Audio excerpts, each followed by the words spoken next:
Amsterdam tournament maxaa u sameynaa waxa way Amsterdam tournament waxaan ku bilownay horta si fudud 2005kii halkaan ku bilownay waxay ahayd wax fudeed ah oo maalin sanadkaas waxa loo bixiyay sanadkii caafimaadka jirka ay UN-ka ku magacaabay markaas waxaan helnay sponsor ka bacdi waxaan bilownay ciyaaraha Amsterdam tournament way iska yaray waxay ahayd waxaan ku fiirnayno waxaan aragnay dhalinyarada Soomaalida ah oo wadanka Holland joogta iyo kuwa kale oo Yurub jooga inay xiiseynayaan waxaan marka sida u sii wadnaa oo Amsterdam tournament aan uga dhignaa wax jiro oo aan macnaha oo noo socon karo isla markaasna dadkeena isku xiri karno oo isku xirnaan karno aan ku gaari karno danta aan leenahay oo ah in macnaha dhalinyarada lagu gubaabiyo inay meelo kale wax xun tagaan ama iyaga isku xirnaan af Soomaali ku bartaan maalinta ugu horreysay marka inta imaanayay oo ugu horreysay 2005 waxaa jira dhalinyaro afka Soomaali uu ku adkaa oo laba eray aan dhihi karin dhalinyarada xataa ismaysa aqoon laakiin markii isdhexgaleen waxaan aragnay inay isdaleynayaan حتى قف وأجا أصيغ قف إسكو معناه إسكو كاركتريين قف كله يوروب كوري وحياة بدل أورنيات كده حياة شرو أنا جرين كريم مركا أنا جدو وين سومالي كور عيال كحافظ وكلا أنا هذا هذا أركو ويجي سكاي سام مركا قف كلا أركو من عيال حافظ هين مركا أيجا وين يسيقان أساس كلهم كحافي عن سنة أو في عن أو عيالان أو قولنا حلا إن هرت كلا يرد بال أي كل مانع أركان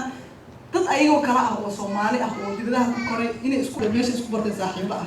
meelo badan ka kala imaaday Norway, Denmark, Ingiriiska iyo Netherlands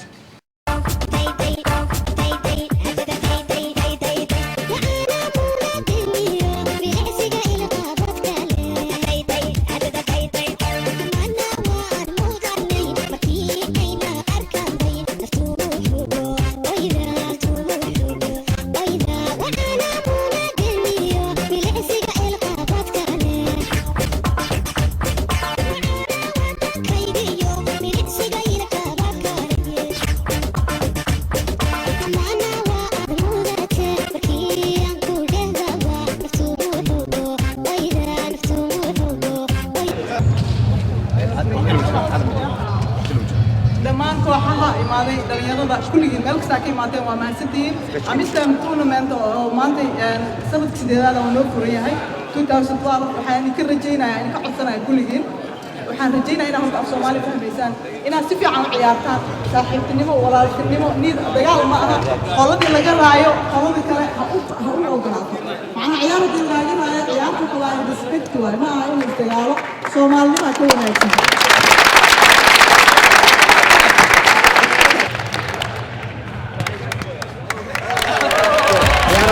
Okay, all games will start on time.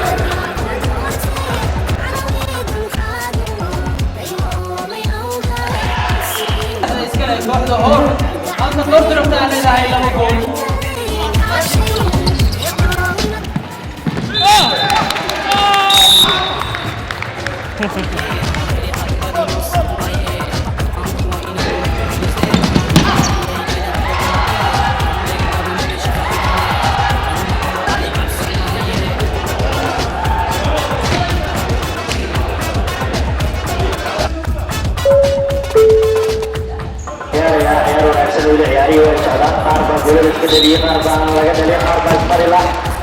balse waa iisoo gudub doonaa natiijooyinka garoonada ka dhacaya ciyaaraha ka mid ah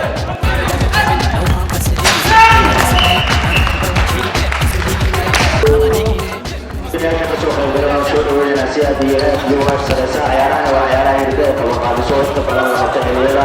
waxaana ay kooxaha ka kala yimaadeen wadamada banaanka ah ee ka baxsan galgamudan iyo qaar ka mid a gobolada dalka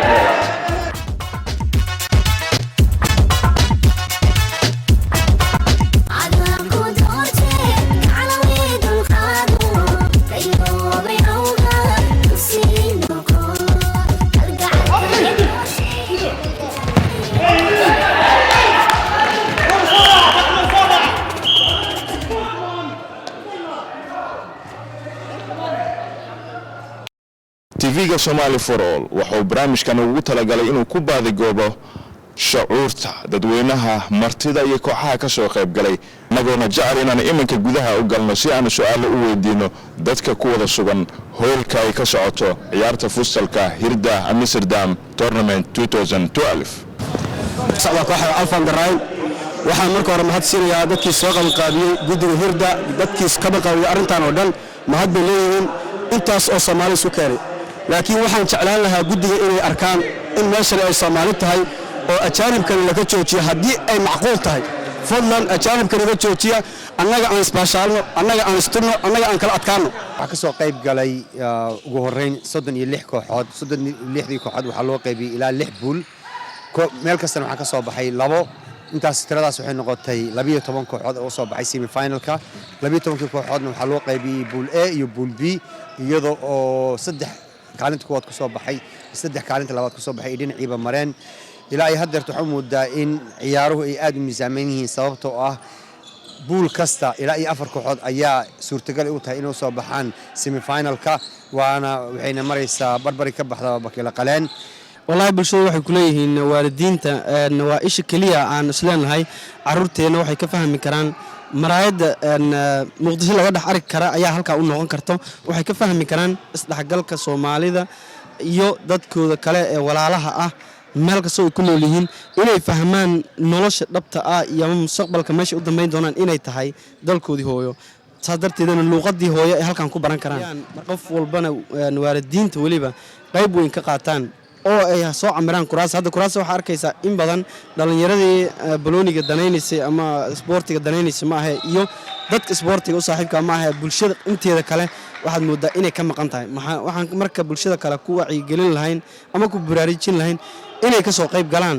oo halkan fadhiistaan ay daawadaan si dadka kalena ay energize ugu noqoto ama dhiirigelin ay ugu noqoto wuxuu kaga duwan yahay kooxii way bateen waxa laga dhigay 36 kooxood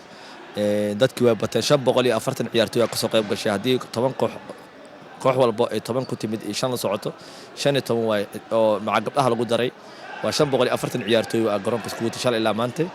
waxaana kaga duwan oo kale in waxa ka soo qayb gal markii ugu horeysay ciyaar kubadda ee kolayga ah oo Europe oo dhan meel uu qabtay isa jirin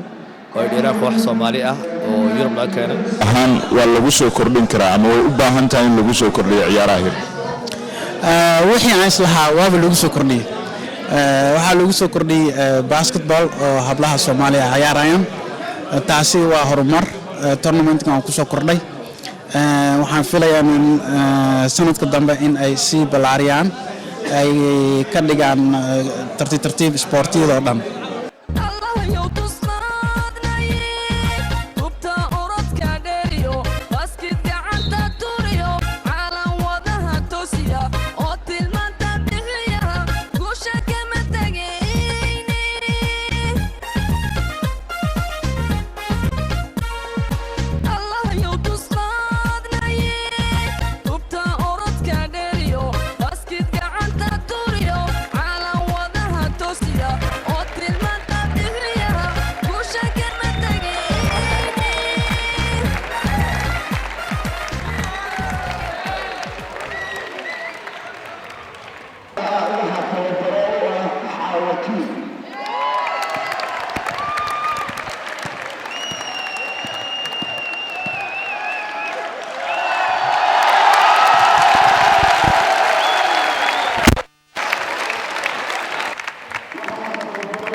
garsoore heerka koowaad ee xiriirka Soomaaliyeed ee kubadda kolayga oo la qaban doono Saalax Meere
kooxda B oo dhalisay 14 gool iyo kooxda A oo dhalisay 9 gool.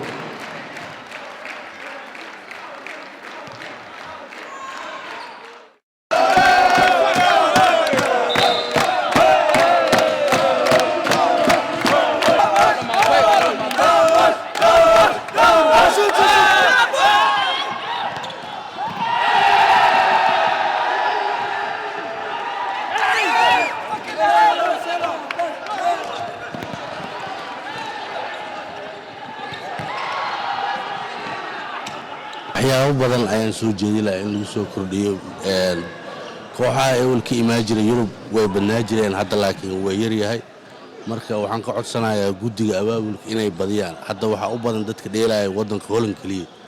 marka waxaan u baahanahay Yurubta kale dadka degan inay iyagana soo booqdaan dawladda kooxda Helfersum heerkee ayay soo gaartay ma lidinka badiyay mise weli waa sii socotaa waxaan saddex jeer waa badinay laba marna barajaan galnay marka hal dhibac aan ku harnaa waa tahay hal dhibac ayaa ku harteen maxaad isdhehayseen marka hore inaad samaysaan ma koobka inaad qaadaan mise waad ku sii fikirayseen inaadan koobka qaadaynin mar walba waxaan soo bandhigaynay wixii rag lagu yaqaan inaan soo bandhignaa isku daynay waxaan ku filaynay inaan safarka u soo galno inaan koobka qaadno laakiin meeshana waxaan kala kulnay wixii rag lagu yaqaan oo soo bandhignay ilaahay wuxuu noo qoran kala kulmay wax la yidhaahaa Usmaan Cumar Sajaac waxa ciyaara Manchester Manchester ciyaara kooxda Manchester sanado badan ayay ka soo qayb gashay ciyaarahan maxaa ugu soo qayb gashaan ciyaarahan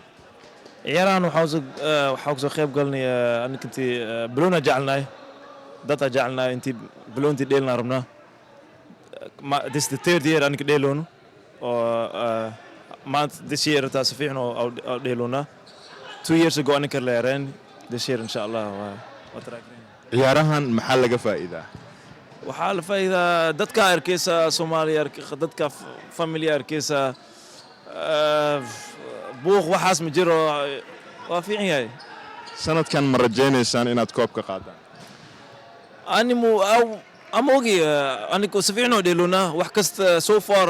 wax dhammaan gareenin ay rayweysaan koobka aad qaadi weysaan sanadaha kale ma ka soo qayb galaysaan mise waad iska dhaafaysaan maya haddii koobka haddii oo nagareeyo next year way maanayna waa taraagreynaa leno mala joojinayna aniga cabdalla kooxda nabadda FC waxay u soo gudubtay 4 kooxood ee semifinalka wada ciyaari doona ku wada kulmaya maxaad rajo ayaa qabtaan sanadkan rajada qabo rajo weyn sanadka hore laga badiyay quarter final laakiin sanadkan in koobka qaadno waa muhiim waay haddii aad koobka qaadi weysaa haddii koobka qaadno waa nasiib daro waay taas unlucky waa mugti laakiin insha Allah waxaan rajaynayaa in koobka qaadno haddana waxaa qabanaa waa tilmaanyaal oo kubad oo la qabto dad badan ka soo galaan Soomaali iyo Carabi ajaanib xataa ku jiraan qabashada tartamada isboortiga maxaa laga faa'iidaa wax badan laga faa'iidaa calashaan waxa u baahanaa inaan Soomaaliyeed xoojino oo dadka naga weyn inaan wax ka barano insha Allah marka aan ka weynaanana inaan waxaan camalna qaban insha Allah maxaad is leedahay ciyaarahan hirda hal lagu soo kordhiyo mise hal laga dhimo wallahi sanadkii ugu horeeyay waay ilaa hadda waxun ma ka arkin dad si fiican soo dhaweeyeen kubad fiican la ciyaaro albatariyaashu fiican yihiin ilaa hadda waxun ma ka arkin insha Allah marka dhameeno aan ka sheegi karaa idinku koox ahaan waad soo gudubteen balse haddii aadan koobka qaadin yaad isleedihiin idinku maahine kooxda kale aad isleedihiin way qaadi karaan sanadkan والله runta taa ku sheeko waxyaal badan oo xoog ku jiro game kasta soo ciyaarna koox kasta xoog u soo baxnay waxaa rajaynaa haddana ka reeweyno inaa koox saaxiibadan oo laho FC nabadda inay raaso ay ka taa koox fiican ay wataan waxaan u maleynayaa kooxda Rotterdam mise iyo Hilversum inay soo baxaan midkooda waxaan sii lahaa Rotterdam ama Manchester sababtoo isku group ahayn waana labada koox hadda meesha ugu adag marka labadaas koox midkooda qaadi doona sanadkan waxaan socdaalnaa groupka aan hadda ka soo harnay oo isla waa groupka ugu adag oo groupka geerida aan dhihi karo kooxda Rotterdam iyo Manchester aan siinahay Manchester kubaddaasi waa laga qabtay waxaana soo baxday kooxda Olympic kooxda Olympic sawaxanka iyo taageeradu waa dhankiina dadweynaha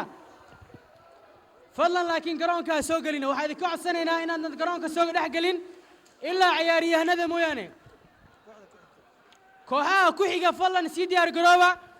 si ay ciyaartiinuna u bilaabato dadweynaha fadlan garoonka ka baxa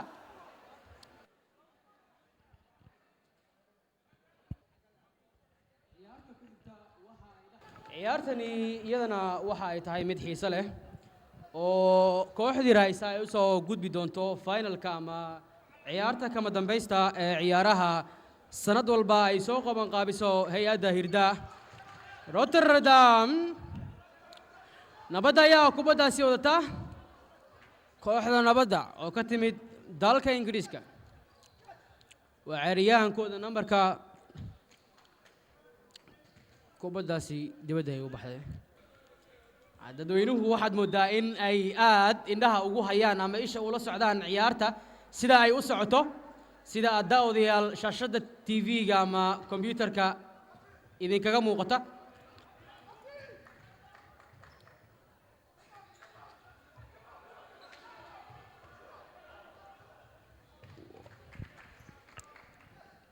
ciyaartani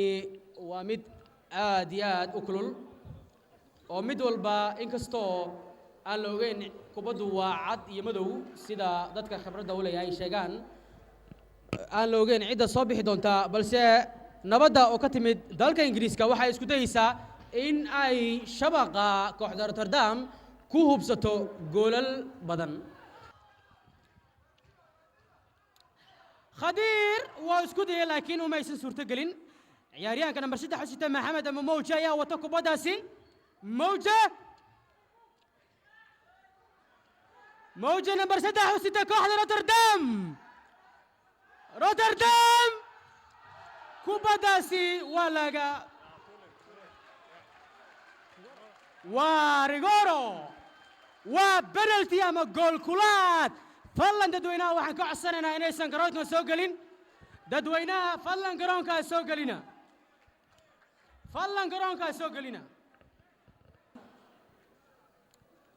kooxda Rotterdam lama oga cid ridaysa balse Cabdifataax yaan filaya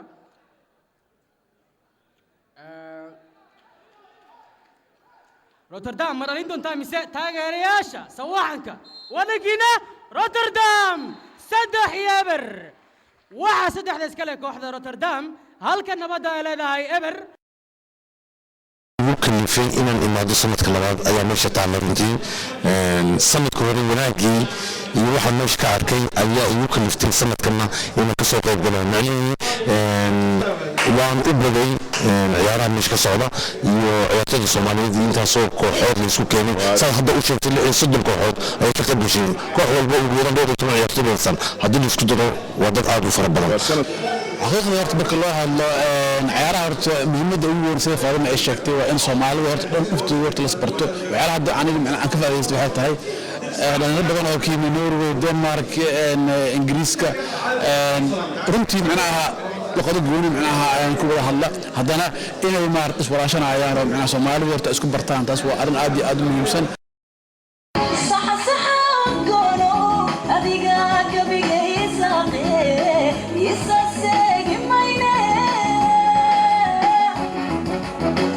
جعل آمين وصغن صنط والبوحي سريع وي صحيك يا قدي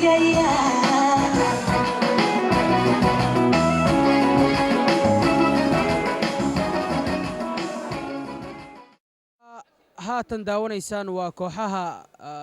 dhanka bidixda waxaa taagan kooxda Denmark kooxda Rotterdam ee waddanka Holland iyo dhanka midigta oo ay taagan yihiin kooxda Olympic ee ka timid waddanka Denmark waxaa u jeedaan inay salaamayaan Maxamed Ismaaciil oo ah ciyaartooy hore iyo ciyaartooydii hore iyo wafdi ka socda waddanka Ingiriiska oo sportiga ama jaaliyadda sportiga ee waddankaasi madaxdooda ah Maxamed Ismaaciil waxa uu ahaa ciyaariyahan Soomaaliya soo maray oo aad iyo aad laacibiintii loo yaqiinay xilligaasi ahaa amaba dadku ay aad iyo aad u dhursugayaan bal natiijada ka soo bixi doonta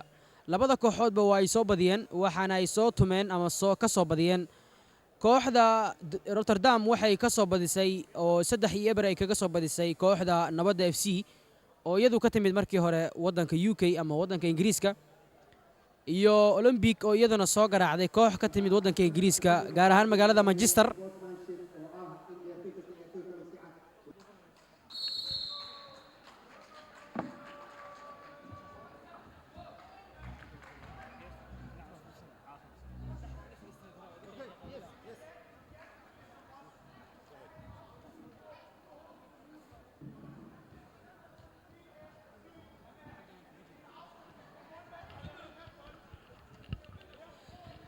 daawadayaal sidaad u jeedaanba haatan waxaa garoonka Sport Zalen waxaa ka bilowday magaalada Amsterdam waxaa ka bilowday ciyaartii finalka ama ciyaartii kama dambaysta ee dhex maraysay kooxaha Rotterdam oo iyadu ka timid waddanka Holland iyo kooxda Olympic oo iyadu ka timid waddanka Denmark waa ciyaar aad iyo aad u xiiso leh garbahayga waxaa fadhiya shiine kule iyaga isku kiin sheegi doona daawadayaal garabkayga dhankayga midig waxaa fadhiya ciyaariyahanka Soomaaliyeed Maxamed Ismaaciil marka hore aan kugu soo dhaweeyo aad baa u mahadsantihiin fursadda qaaliga na siiseen kulleyba wariyaha waa idiin sheegay waa maanta waa kama dambaystii labadii kooxood ee isku soo horay ciyaarta finalka ahaa hirda tournament waa mahadsan tahay Maxamed Ismaaciil dhankayga bidixdana waxaa fadhiya Shiine Guhaad oo isna ciyaariyahan hore ah Shiine bal ku soo dhawow waa ku dhowahay aad u mahadsantihiin fursaddan qaaliga aad maanta na siiseen waxaanu daawanaynaa laba kooxood oo aad iyo aad u kala dhicin oo Rotterdam iyo ka kala socdo Olympic Denmark aad u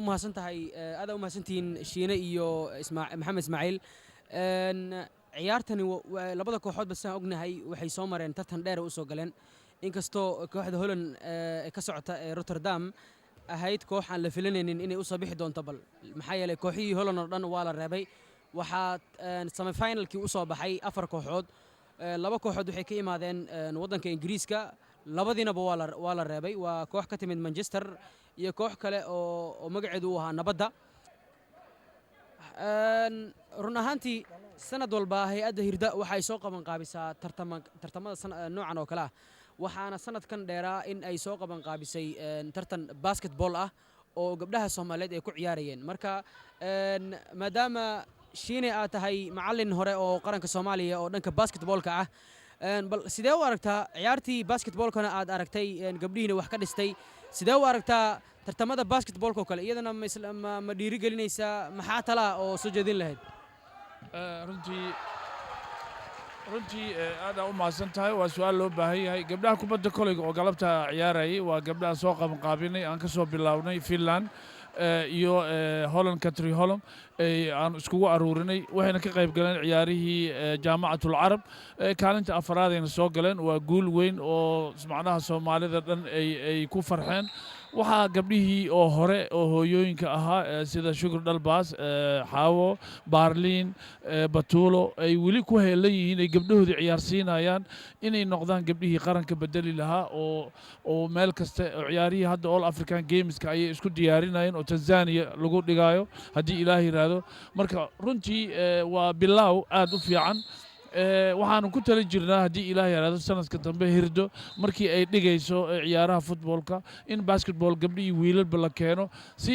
shacabka maanta aynu aragnay ay u baahan yihiin in la tuso marxaladii hore ay arki jireen oo futboolka wax ka duwan oo basketball ah oo gabdho iyo wiilal haddii ilaah yaraado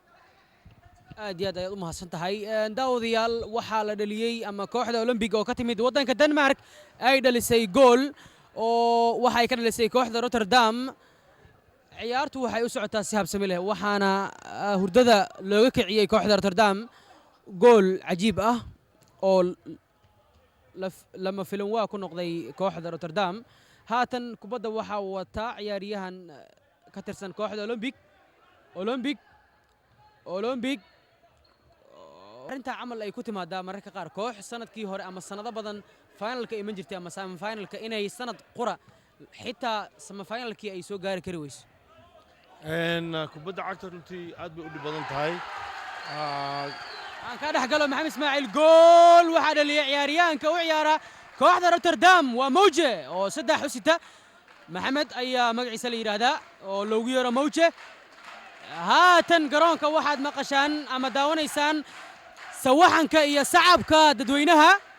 ciyaartu waxa ay maraysaa 1-1 barbardhac labada kooxoodba kalama yareystaan koox walba waxa ay leedahay koobkan aniga qaadanaya sida awgeed lama oga cidda soo bixi doonta ee qaadi doonta koobkan daawadayaal haddaan idin xusuusiyo waxa barnaamijka idin daadihinaya anigoo ah maxamed midnimo waxaana ka daawanaysaan TV-ga Somali for All waxaana ciyaaraha sanad kasta soo qaban qaabisa hay'adda hirda shinow sidan u fahmay reer Olympic waxaan filayaa ama reer Denmark inay leeyihiin waxba kale ma noqonayna daqiiqadaha haray waa 1 daqiiqo iyo 30 mirir oo qura marka aad bay u yartaa waxay ila muuqataa sida sanadkii hore in ciyaartan ay rigoore ama gool kulaad gaari doonto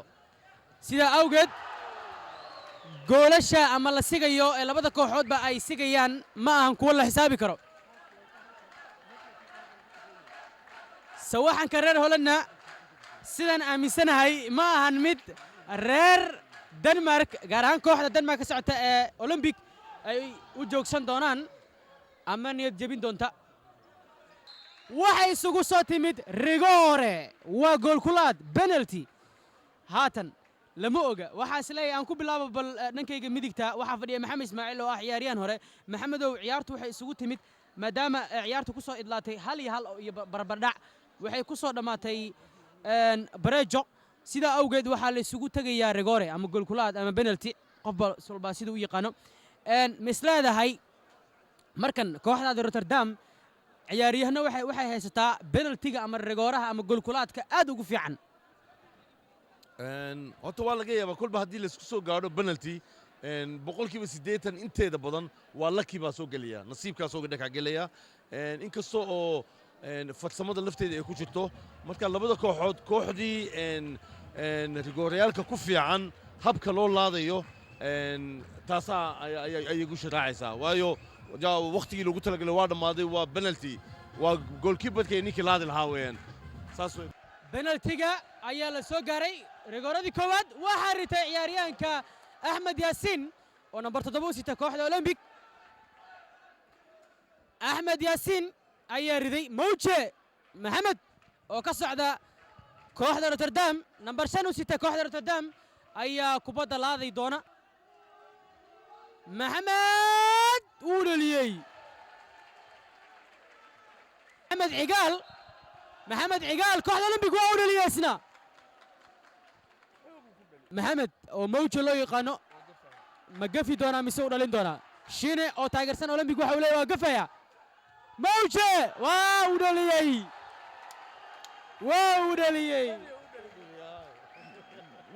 dhaliyey waxa shine waxa uu yiri maxamed ismaaciil oo shine waxa uu yiri wuu cuni doonaa laakiin waa u dhaliyey maxaa isleedahay shine kooxdiisina badisuu rabay runtii inuu gafo si ay 2 mid noqoto laakiin nasiib wanaag waa 2 waa u dhaliyey ciyaaryahanka cabdinuur oo u sita nambar 14 kooxda Olympic isna ciyaartu waxay taagan tahay 2-2 wali waa bareejo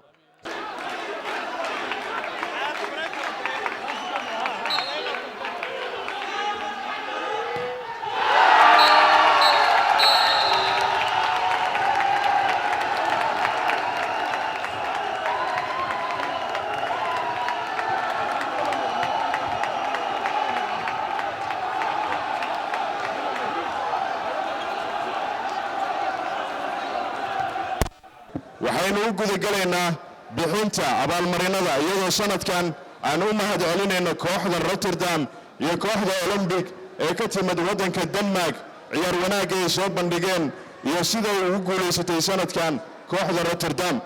FOO waa TV ku yaala waddanka Netherland gaar ahaan magaalada Amsterdam wuxuu ka qayb qaatay habsami u socodka Hirda Amsterdam Futsal Tournament 2012 waa mahadsantahay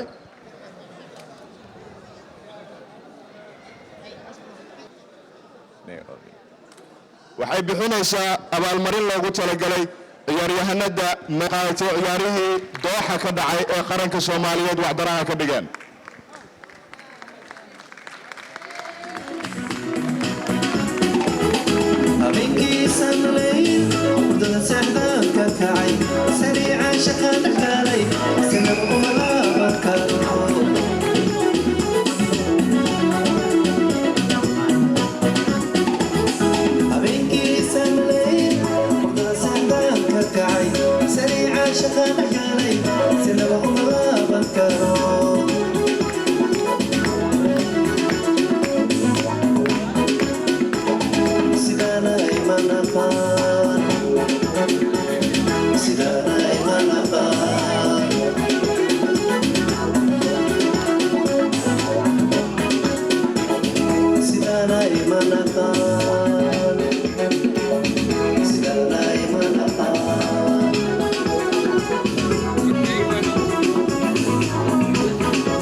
Bye.